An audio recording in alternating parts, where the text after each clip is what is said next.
Mas teve goleada ontem, hein, Lucas Herrera? Muito bom dia. E bota goleada nisso, né, Silvânia? Muito bom dia a você, bom dia também ao Pedro e aos ouvintes da Rádio Bandeirantes. Começando pelo Verdão, então. Palmeiras que fez 5-0 no Independiente Del Valle. Era um jogo complicado que o Palmeiras, marcando em cima desde o comecinho da partida, fez com que esse jogo ficasse mais fácil. E a gente tem que ressaltar como joga o Rony em Libertadores da América. Em 13 partidas do camisa 7 do Verdão, em competições continentais como a Sul-Americana, são 7 gols e 9 assistências, ou seja, 16 participações em gols em 13 jogos de Libertadores do Rony. Inclusive ontem ele fez 2 gols, o segundo gol foi marcado pelo Luiz Adriano, o terceiro pelo Patrick de Paula, que inclusive fez o gol de número 12.000 da história do Palmeiras, ou seja, uma marca bastante importante, e o quinto gol foi marcado pelo Danilo Barbosa. E a situação era tão complicada nessa sequência do Verdão que o técnico Abel Ferreira desabafou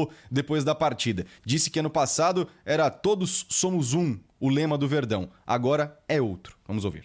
Este ano vai ser contra tudo e contra todos. Este é o lema deste ano, contra tudo e contra todos. Vamos procurar fazer o nosso trabalho, voltar a referir, contra tudo e contra todos vai ser o nosso lema deste ano. Nunca critiquei. Repetiu 3 vezes, né? Contra tudo e contra todos. O Abel Ferreira, que reclama bastante, claro, do calendário pesadíssimo que o Palmeiras vem tendo, até mesmo por vencer as competições. Palmeiras que volta a campo pela Libertadores contra o Defensa e Justiça fora de casa. O outro paulista que entrou em campo nessa Libertadores ontem foi o Santos, que aí não goleou. Perdeu fora de casa pro Boca Juniors. A gente vem trazendo aqui no Pulo do Gato, né? Santos numa situação bastante conturbada. Perdeu o técnico Ariel Holan, que pediu demissão na última segunda-feira. Foi com o técnico interino, o Marcelo Fernandes, para a Argentina. Até conseguiu começar bem a partida. O primeiro tempo foi muito bom, mas o Boca é o Boca, né? Jogando em La Bombonera. Fez 2-0. O primeiro gol marcado pelo Carlitos Teves. O segundo pelo Villa. Peixe em maus lençóis agora. Em 2 jogos, 2 derrotas. Nenhum ponto marcado. Próximo compromisso contra o The Strongest na Vila Belmiro, mas a situação é bem difícil pensando em classificação para as oitavas de final. Flamengo, Inter e Galo também jogaram pela Libertadores, né, Lucas? E os 3 venceram, começando pelo Flamengo, que fez 4-1 sobre a União La Calera, um time bastante frágil do Chile, que foi vice-campeão no último campeonato nacional. O Flamengo fez 2 gols com o Gabigol, o Gabriel Barbosa, que está a 2 de igualar o Zico, maior ídolo da história do Flamengo, em Libertadores da América, em gols marcados na competição continental. O Arrascaeta fez mais um e no final o Pedro fez um golaço saindo do banco de reservas. Flamengo 4-1, 100% na Libertadores, já tinha vencido o Vélez Sarsfield fora de casa por 3-2, agora fez 4-1 no União La Calera. O Internacional, que começou perdendo, estreou contra o Always Ready lá na altitude da Bolívia, perdendo por 2-0, se recuperou, fez 4-0 no Deportivo Táchira. O primeiro gol foi marcado pelo Cuesta, o segundo pelo Patrick, o terceiro foi marcado também por um jogador importante da equipe do Internacional, que é o Thiago Galhardo, e o quarto pelo Yuri Alberto. Inter com 3 pontos em 2 partidas,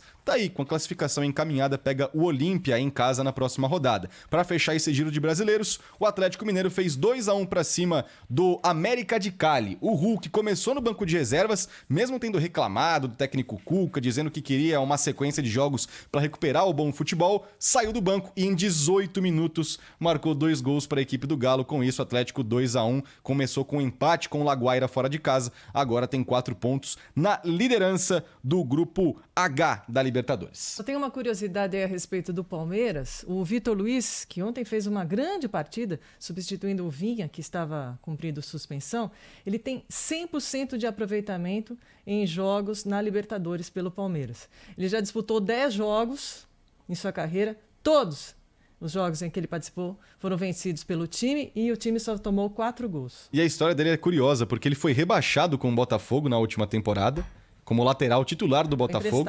Foi emprestado para o Botafogo, voltou para o Palmeiras e com o técnico Abel Ferreira vem tendo muitas oportunidades. Ontem atuou numa segunda linha de meio de campo, atuando pelo lado direito como um ala, mais ou menos, e foi muito bem também. Ele que é palmeirense. Exatamente. Hoje tem Neymar.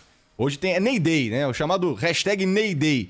O Neymar entra em campo juntamente, claro, com o Paris Saint-Germain pela semifinal da Champions League. Enfrenta o nosso querido Manchester City, 2 clubes com dinheiro do Qatar em campo. E aí o jogo primeiro vai ser na França. Semana que vem tem um jogo de volta, uma das semifinais da Champions League. Ontem o Real Madrid enfrentou o Chelsea e empatou por 1-1. Saiu atrás, inclusive com gol do Pulisic. Depois o Benzema empatou, segunda partida também na semana que vem, agora na Inglaterra.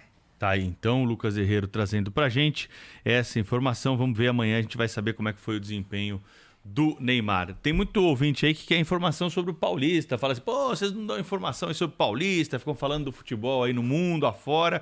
Teve jogo do Paulistão ontem, quem venceu, quem perdeu, quem empatou, como é que foi, hein, Lucas? E jogo importante, inclusive pro Palmeiras. Essa situação complicada que o Verdão vive na temporada, até mesmo por muitas críticas, será que vai se classificar no Campeonato Paulista? É porque vem colocando o time reserva no estadual. E o Novo Horizontino estava 5 pontos à frente do Palmeiras, na segunda colocação do grupo. Ou seja, se o Palmeiras não abrir o olho, pode ser que fique fora do mata-mata. E o Novo Horizontino ia vencendo o São Bento até os acréscimos, até o finzinho da partida, e abrindo 8 pontos para o Palmeiras com um jogo a mais. Só que aí o São Bento no finzinho conseguiu o empate. Com isso, o Novo Horizontino está a 6 pontos do Verdão, Palmeiras com um jogo a menos. Então, pagando esse jogo que vai ter amanhã, o Palmeiras enfrenta a Inter de Limeira, pode ficar a 3 pontos de se classificar para as quartas de final do Paulistão. Lembrando que no dia anterior a Ponte Preta perdeu para a Inter de Limeira por 1-0 e o Santo André perdeu para o Guarani por 1-0. É que são muitos jogos e aí o Paulistão acaba ficando um segundo degrau, pensando em competições continentais, né? Claro, claro, com certeza.